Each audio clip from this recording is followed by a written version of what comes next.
Shalom, selamat pagi.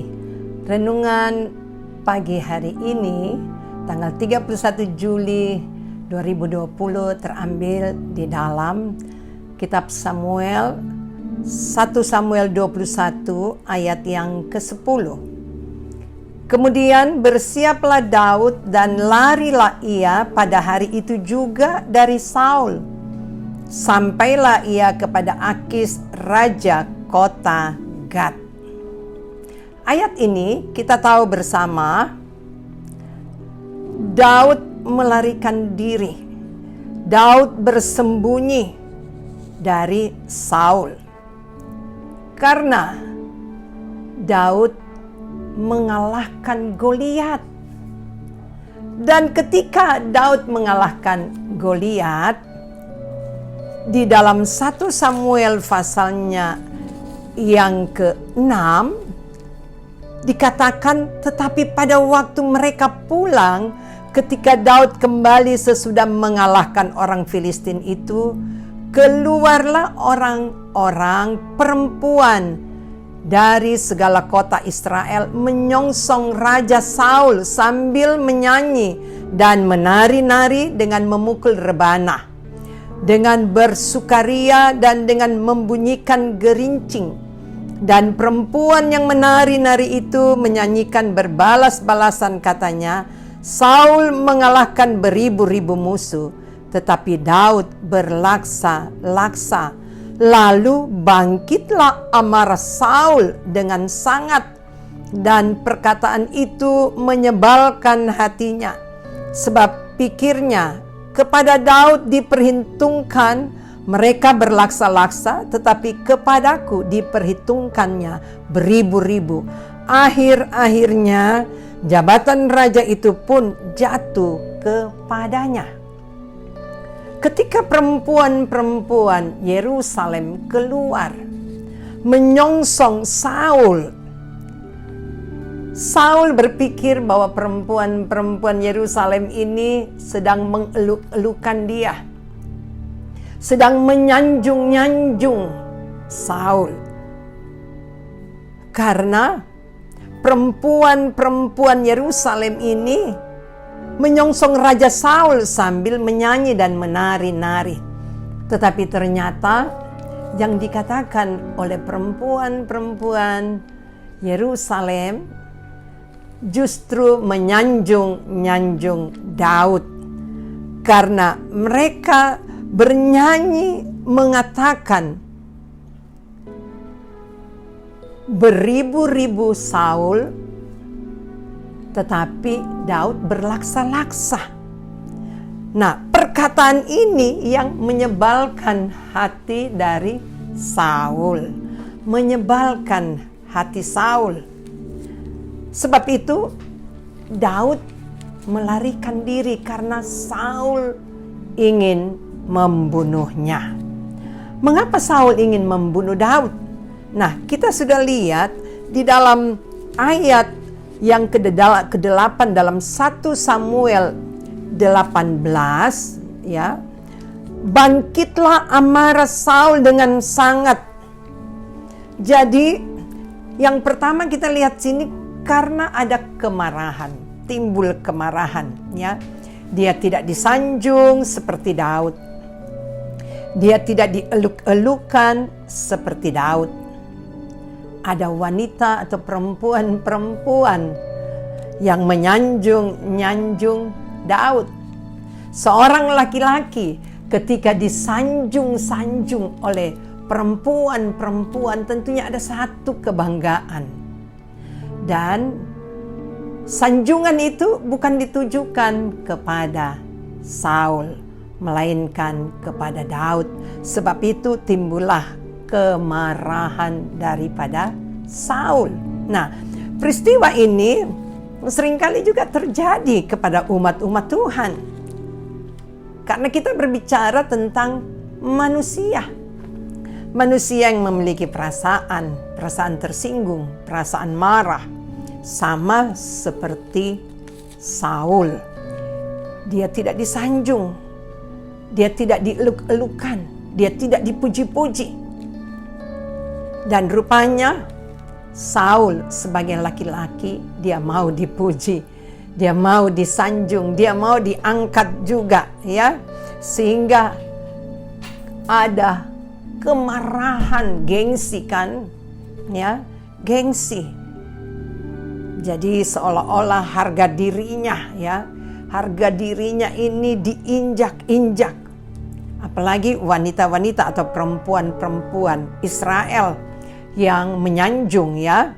Nah, kita lihat apa yang firman Allah katakan, ya, tentang orang yang marah karena tidak bisa mengendalikan emosi seperti Saul, ya. Di dalam Amsal 15 ayat 18, si pemarah membangkitkan pertengkaran, tetapi orang yang sabar memadamkan perbantahan. Jadi jelas perbedaan Saul dan Daud. Daud memilih menghindar. Daud memilih pergi jauh dari Saul karena dia menghindar untuk tidak terjadi pertengkaran. Sebab itu dalam Amsal 15 tadi ayat 18 dikatakan si pemarah membangkitkan pertengkaran, tetapi orang yang sabar memadamkan perbantahan. Perlu kita memang memiliki sifat sabar. Sebab jelas di dalam 1 Korintus 13 itu mengingatkan kepada kita semua. Dalam 1 Korintus 13 berbicara tentang kasih. Ayat yang keempat, kasih itu sabar. Kasih itu murah hati, ia tidak cemburu, ia tidak memegahkan diri dan tidak sombong. Itulah kasih, sabar. Kasih itu sabar. Jadi orang yang sabar, ya dikatakan memiliki kasih. Orang yang sabar mengerti tentang kasih. Kasih itu murah hati. Ia tidak cemburu, ia tidak memegahkan diri dan tidak sombong. Saul, dia memegahkan dirinya. Dan hal yang kedua di sini kita lihat, mengapa Saul ingin membunuh Daud? Ya, kalau tadi karena marah, amarahnya. Dan yang kedua karena sifat kesombongan dari Saul. Keangkuhan, ia mengukur atau menilai orang lain rendah. Dan dia anggap enteng Daud. Saul merasa dirinya lebih hebat, lebih mampu dari Daud. Saul merasa bahwa dia yang harus menerima sanjungan dari perempuan-perempuan Israel. Jadi dia merasa dialah yang seharusnya menerima sanjungan itu. Inilah sifat kesombongan dari seseorang, dari manusia. Amarah, kesombongan itu merupakan karakter, ya.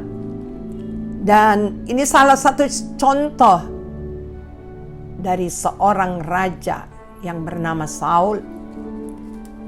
Dan kita lihat pada akhirnya, karena kesombongannya sendiri yang membuat dia pada akhirnya mati.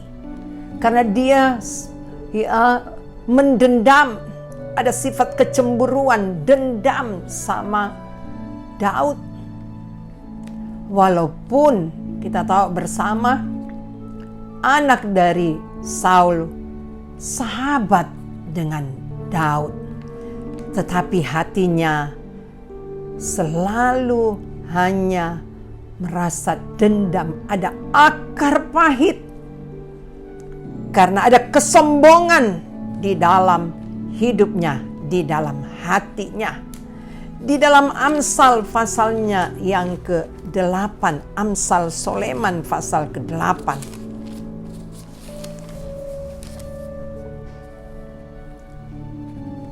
ayat yang ke-13, takut akan Tuhan ialah membenci kejahatan. Aku benci kepada kesombongan, kecongkakan, tingkah laku yang jahat, dan mulut penuh tipu muslihat. Takut akan Tuhan, membenci kejahatan. Jadi kesombongan, kecongkakan itu masuk kategori di sini kejahatan.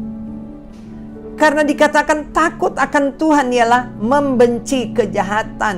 Aku benci kepada kesombongan, kecongkakan, tingkah laku yang jahat. Amsal Sulaiman 21 ayat yang keempat dikatakan demikian, mata yang congkak dan hati yang sombong yang menjadi pelita orang fasik adalah dosa. Jadi memang orang fasik, sifat orang fasik, mata yang congkak dan hati yang sombong. Yang menjadi pelita orang fasik adalah dosa. Biar renungan pagi hari ini mengingatkan kepada kita semuanya, sebagai orang yang telah ditebus oleh darah Yesus, kita tahu bersama latar belakang kita masing-masing, kekurangan kita masing-masing. Tetapi biarlah kita selalu memiliki sifat rendah hati. Kita tidak merasa lebih dari orang lain, mampu dari si A, si B, lebih mampu dari orang lain, lebih bisa, lebih cocok menjadi pemimpin mungkin dari orang lain. Inilah sifat orang sombong, congkak, selalu merasa dirinya jauh lebih baik, jauh lebih bisa dari orang lain. Seperti apa yang dilakukan oleh Saul, dan juga memiliki sifat yang marah karena merasa dilecehkan, merasa dialah yang pantas disanjung. Saudara-saudara yang saya kasihi, biarlah kita memiliki hati yang rendah.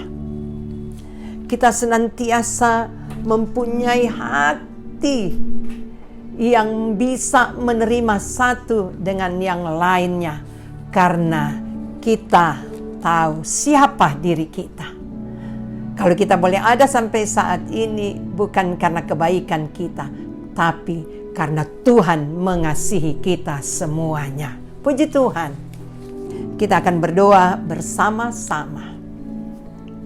Haleluya, puji Tuhan. Di hari yang baru ini ya Tuhan, kami menaikkan ucapan syukur kepadamu, menyadari akan keberadaan kami semuanya, bahwa sungguh besar kasih setiamu, anugerahmu, bahkan juga ya Tuhan, kemurahanmu besar di dalam hidup kami. Apa yang kami dapat sombongkan di dalam hidup ini ya Tuhan, karena semua asalnya daripada Engkau. Biarlah kami memiliki kekuatan Allah Roh Kudus untuk menuntun memimpin hidup kami, supaya kami dapat melakukan kebenaran firman-Mu. Kami tidak hidup di dalam kesombongan, kami tidak hidup senantiasa di dalam kemarahan, tapi biarlah tuntunan kuasa Roh Kudus-Mu mengalir di atas kehidupan kami, menyejukkan hati kami, untuk kami sadar siapakah kami. Semua oleh karena anugerah-Mu, kasih setia-Mu. Tuhan, Engkau tolong kami semua yang telah mendengarkan firman-Mu. Hanya Engkau yang dapat mengubahkan hidup kami, karakter kami, karakter sama seperti Engkau. Biar kami tidak ya Tuhan memiliki hati yang keras, hati yang bebal ya Tuhan. Tapi kami mau menyadari akan keberadaan kami semuanya. Biarlah tidak ada akar pahit di dalam hati kami, karena Engkau mengasihi kami, Engkau menginginkan kami bersama-sama dengan Engkau. Biarlah kami buang semuanya itu ya Tuhan, tinggalkan semuanya itu. Kuatkan kami melalui tuntunan kuasa Roh Kudus-Mu. Terpuji hanya bagi nama-Mu ya Tuhan. Kami percaya kuasa-Mu dahsyat dan luar biasa. Pagi hari ini juga kami berdoa bagi umat-umat-Mu ya Tuhan, yang bekerja, yang membuka usaha, dan juga ya Tuhan dalam pendidikan anak-anak-Mu, baik itu karir mereka ya Tuhan, kami serahkan semua ke dalam tangan-Mu. Ketika kami datang kepadamu menyerahkan semuanya, maka kami percaya Engkau Allah yang mendengar setiap seruan doa kami. Terima kasih Bapa, terima kasih Yesus, terima kasih Allah Roh Kudus. Di dalam nama Tuhan kami Yesus Kristus, kami peralaskan doa ini. Haleluya. Amin. Puji Tuhan. Saudara-saudara, jangan lupa hari ini merupakan hari doa puasa kita bersama. Dan doa puasa dimulai pada jam 1 siang dan kita akan berdoa di rumah kita masing-masing. Immanuel, Tuhan memberkati. Haleluya.